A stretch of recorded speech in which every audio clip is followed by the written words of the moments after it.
আমার বাবারে আমি দেখছি 14 লক্ষ টাকা বাবার পেনশনের আমি সব ডাক্তারের পিছনে খরচ করে ফেলছি, বাড়ির ফসলের জমি বিক্রি করে ফেলছি। আমার বাপ যেন না মরে বারবার বারডেম হসপিটালে নিছি, কিন্তু দুনিয়া আমার বাপকে থাকতে দেয় নাই। আমার বাপ কবরে চলে গেছে, দুনিয়া কাউরে থাকতে দেয় না, কাউরে না, কাউরে না, কাউরে না, কাউরে না। আমার বাপ দুনিয়া কাউরে থাকতে দেয় না। তুমি থাকবা না, তুমি থাকবা না। দুনিয়ার ধোকায় পড়ো না বাপ, দুনিয়ার ধোকায় পড়ো না। মাকে বুঝান, আজ মারা বেসামাল হয়ে গেছে, আজ বোনেরা বেসামাল হয়ে গেছে, বেপরদার উৎসব তুলে দিছে। এটা যেন আল্লাহর সাথে যুদ্ধ করছে। আল্লাহ করোনা না, তুমি আরো কিছু দাও, আমরা বেপরদিগি ছাড়বো না।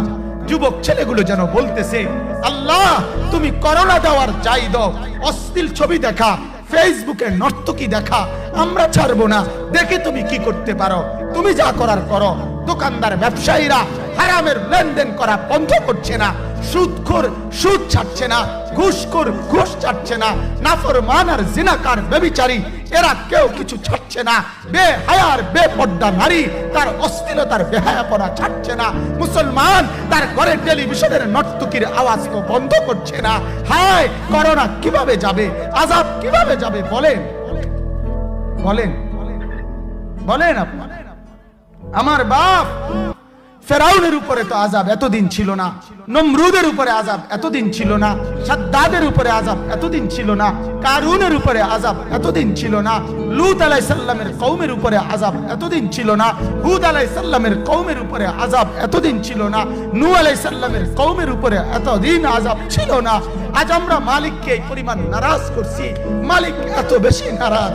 আজ 1 বছর হয়ে গেছে, 1 বছরের থেকে বেশি হয়ে গেছে, কই করোনার মহামারীর আযাব তো যাচ্ছে না, গেছে গা বলে। আমাদের লক্ষ লক্ষ বাচ্চার পড়ালেখা বন্ধ, এরা নষ্ট হওয়ার চূড়ান্ত পর্যায়ে পৌঁছে গেছে। মোবাইল এদেরকে শেষ করে দিছে, লক্ষ লক্ষ ছেলে। গতকালকে এক মা আমার আত্মীয় ফোন দিয়া বলতেছে, সকাল 10টায় বাচ্চাটা ঘর থেকে মোবাইল লইয়া বাইর হইছে, রাতের 10টায় মা তারে ফোন দিয়া বলছে, বাপ ঘরে আসতি না, ভাত খাইতি না। বাচ্চা তারে বলতেছে, তোমার অসুবিধা কি, তোমার সমস্যা কি? মা এই কথা বইলা কাঁদা দিছে যে, শোনেন হুজুর কদ্দুর দোয়া করো। এক বাচ্চা, এক ছেলে, সে যদি তার মাকে